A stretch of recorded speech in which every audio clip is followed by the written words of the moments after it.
Radhe Radhe everyone. एक बार फिर से आप सभी दर्शकों का इस चैनल पर बहुत बहुत स्वागत है।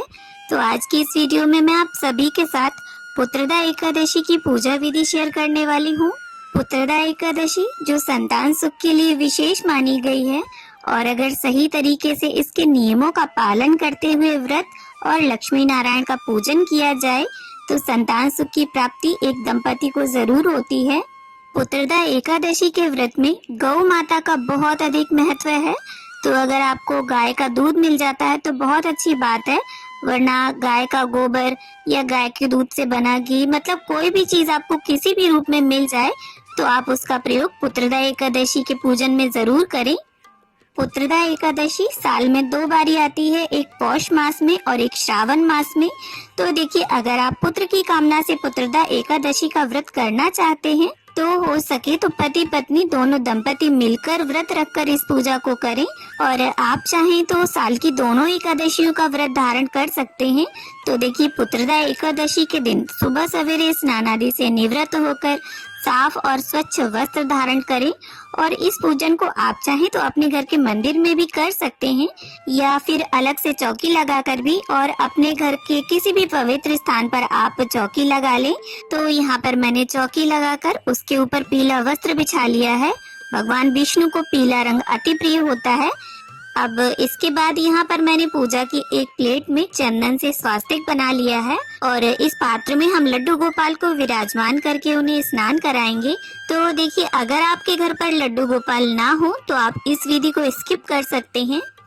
तो यहाँ पर एक तुलसी दल रखकर हम अपने प्यारे से लड्डू गोपाल को विराजमान करेंगे। अब यहाँ पर लड्डू गोपाल को जल से और गाय के कच्चे दूध से मैं स्नान करवा लूंगी।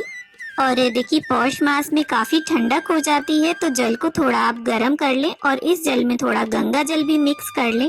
तो देखिए, लड्डू गोपाल की उपस्थिति वैसे तो हर सनातनी के घर में है, लेकिन अगर आपके घर में लड्डू गोपाल नहीं है और आप पुत्र की कामना से पुत्रदा एकादशी का व्रत धारण करना चाहते हैं तो इस एकादशी पर लड्डू गोपाल और गौ माता का ऐसा विग्रह जिसमें उनका बछड़ा भी साथ में हो लेकर आएं और उन्हें अपने पूजा स्थल पर विराजमान करें।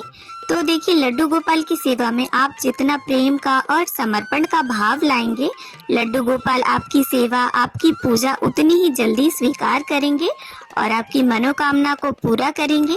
और अगर आप चाहें तो स्नान से पहले लड्डू गोपाल की गाय के घी से मालिश भी कर सकते हैं। अब इसके बाद लड्डू गोपाल की टॉवल से हम उनका अच्छे प्रकार से अंग पोषण कर लेंगे। तो देखिए, जिस तरह से एक शिशु का, एक बालक का हम पालन पोषण करते हैं, जो बर्ताव, जो व्यवहार रखते हैं, बिल्कुल वही भावना रख के हमें लड्डू गोपाल की सेवा पूजा करनी चाहिए। और स्नान के इस जल को आप कहीं यहाँ वहाँ ना फेंके, किसी भी पौधे में से डाल दें। अब देखिए, हमें क्या करना है, यहाँ पर तिलों का आसन देते हुए हम लक्ष्मी नारायण की छवि को विराजमान कर लेंगे। तो यहाँ पर इस प्रकार मेरे पास लक्ष्मी नारायण की छवि है। अगर आपके फोटो में लक्ष्मी जी साथ में ना हो विष्णु भगवान के, तो आप अलग अलग भी दोनों को विराजमान कर सकते हैं, पर लक्ष्मी जी को स्थापित आपको जरूर करना है पुत्रदा एकादशी के पूजन में। अब इसके साथ ही हम तिलों का आसन देते हुए प्रथम पूज्य गणपति जी को, लड्डू गोपाल को और गौ माता को विराजमान कर लेंगे यहाँ पर। और देखिए, एकादशी के व्रत में चावल ना तो खाया जाता है और ना ही पूजा में प्रयोग किया जाता है, तो चावलों की जगह पर हमें सफेद तिलों का प्रयोग करना है। और यहाँ पर देखिए, लड्डू गोपाल को स्नान करा के मैंने गर्म पोशाक पहना दी है, और मैं सर्दियों में ज्यादा श्रृंगार नहीं करती क्योंकि धातु के आभूषण होते हैं और वो काफी ठंडे होते हैं। और लड्डू गोपाल को यहाँ पर मैंने टोपी भी लगा दी है, और इसके साथ साथ गौ माता को भी हम विराजमान कर लेंगे। और अब हम एक दीपक प्रज्वलित करके इसे रख लेंगे चौकी पर, और इसके बाद गंगा जल और फूल की सहायता से स्नान की भावना से गणपति जी को, लक्ष्मी नारायण जी को और गौ माता को छींटा दे देंगे, और साथ ही चौकी का भी पवित्रीकरण कर लेंगे। अब इसके साथ ही वस्त्र की भावना से यहाँ गणपति जी को मैं कलावा अर्पित कर दूंगी, जनेऊ अर्पित कर दूंगी, और इसके साथ ही फोटो में जितने भी देवी देवता विराजमान हैं सभी को हम वस्त्र की भावना से कलावा अर्पित कर देंगे। और श्री हरि विष्णु को यहाँ पर मैं जनेऊ अर्पित कर दूंगी, और माता लक्ष्मी को लाल रंग की चुनरी। और साथ ही गौ माता को भी हम वस्त्र की भावना से कलावा समर्पित कर देंगे। और प्रथम पूज्य गणपति जी को चंदन और रोली से टीका करेंगे, तिल समर्पित करेंगे। और इसके साथ ही यहाँ पर लाल रंग का गुलाब है मेरे पास, तो गणपति जी को मैं वो समर्पित कर दूंगी। अब इसके साथ ही श्री हरि नारायण को, शेषनाग जी को, माता लक्ष्मी को, सूर्यदेव, चंद्रदेव, ब्रह्मा जी और लड्डू गोपाल को सभी को हम तिलक कर लेंगे। और साथ ही गौ माता को और दीपक को भी। तो देखिए, जो भी दंपति पुत्र की कामना से इस व्रत को करते हैं उन्हें गौ माता की सेवा जरूर करनी चाहिए। और अगर ज्यादा कुछ ना कर पाए आप तो अपनी रसोई की पहली रोटी गौ माता के लिए निकालें और हो सके तो उन्हें जिमाकर ही फिर घर के सभी लोग भोजन करें।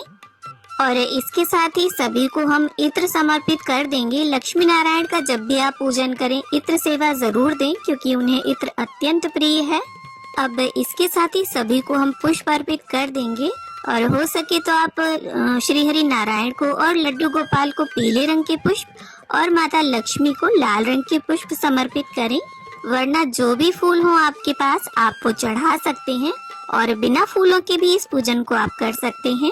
तो दोस्तों, पुराने समय से ही ये बात एकदम सत्य सिद्ध होती है कि गौ माता की सेवा में इतनी शक्ति है। राजा दिलीप, जिन्होंने अपने पुत्र राजा रघु को माता कामधेनु की पुत्री नंदिनी की सेवा करके ही उन्हें प्राप्त किया था, और राजा रघु के नाम पर ही प्रभु श्री राम का जो वंश है वो रघुवंश कहलाया। अब यहाँ पर प्रथम पूज्य गणपति जी को हमने पंचमेवा और जल का भोग रख दिया है अलग से, क्योंकि गणपति जी के भोग में तुलसी दल नहीं डाला जाता। और इसके साथ ही श्री लक्ष्मी नारायण और लड्डू गोपाल के समक्ष भी हम भोग सिद्ध करने के लिए रखेंगे।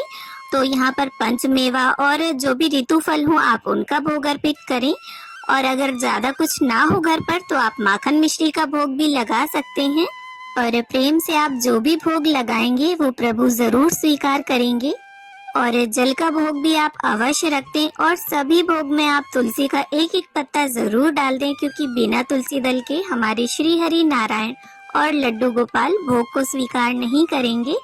और देखिए, एकादशी के व्रत में अन्न का भोग नहीं लगाया जाता, फलाहार भोग ही अर्पित किया जाता है। और अगर आपके पास मंजरी वाली तुलसी हो तो वो तुलसी दल आप श्री हरि नारायण को और लड्डू गोपाल को जरूर समर्पित करें। और एक दिन पहले ही तुलसी तोड़ लें आप, एकादशी के दिन तुलसी नहीं तोड़ी जाती। अब एक शुद्ध जल का लोटा भरकर हम यहाँ चौकी पर रख लेंगे, और हाथ में थोड़े से तिल और पुष्प लेकर हम एकादशी के व्रत का महत्तम पढ़ लेंगे। तो यहाँ पर देखिए, पौष पुत्रदा एकादशी का महत्तम हम पढ़ेंगे। और देखिए, अगर आप अकेले इस व्रत को धारण करें तो अपने पति या पत्नी को कथा सुनने के लिए जरूर बोलें। और देखिए, कोई सा भी व्रत हो, कथा हमें जरूर पढ़नी चाहिए, क्योंकि कथा सुनने या पढ़ने से व्रत जो है वो संपूर्ण होता है। और कथा संपूर्ण होने के बाद हाथ के पुष्प और तिल हम इस जल के लोटे में डाल देंगे, और इस जल के लोटे को सूर्यदेव को अर्घ दे देंगे। अब भोग अर्पित करने के 10 से 15 मिनट के बाद हम ठाकुर जी को उनकी प्रिय बांसुरी धारण करवा देंगे। और इसके बाद यहाँ पर मैंने जो दीपक प्रज्वलित किया था उसी से आरती कर लूंगी। अगर आपको उस दीपक को उठाने का मन ना हो तो आप अलग से दीपक लगाकर भी आरती कर सकते हैं। तो बड़े ही प्रेम पूर्वक गणपति जी की, लड्डू गोपाल की, लक्ष्मी नारायण जी की, सभी की हम आरती उतार लेंगे। सृष्टि के पालन करता करुणामयी कृपा निधान की, जय विष्णु भगवान की, जय जय विष्णु भगवान की। अब आरती संपन्न होने के बाद सीधे हाथ में थोड़ा जल लेकर चौकी के आसपास फेरकर चौकी का आचमन कर लेंगे, और दीपक का शीतलीकरण भी। और हाथ जोड़कर प्रभु से पूजा में रही कमियों के लिए क्षमा याचना कर लेंगे, और अपनी मनोकामना को जल्द ही पूर्ण करने के लिए प्रार्थना करेंगे। और इसके साथ ही अपनी इच्छा और सामर्थ्य के अनुसार पूजा में रही कमियों को संपूर्ण करने के लिए कुछ दक्षिणा अवश्य निकाल कर रख दे। और इस दक्षिणा को द्वादशी यानी पारणा वाले दिन जब आप ब्राह्मण को दान करते हैं, तो अगर आप सूखा सामान दान करते हैं तो उसमें इस दक्षिणा को रख दें। और अगर घर बुलाकर ब्राह्मण को भोजन कराते हैं तो इस दक्षिणा को देकर उनके चरण छूकर आशीष लें। तो उम्मीद करती हूँ वीडियो आप सभी को अच्छी लगी हो। वीडियो अगर थोड़ी भी पसंद आई हो तो वीडियो को लाइक करें, शेयर करें और इसी तरह की वीडियोस देखने के लिए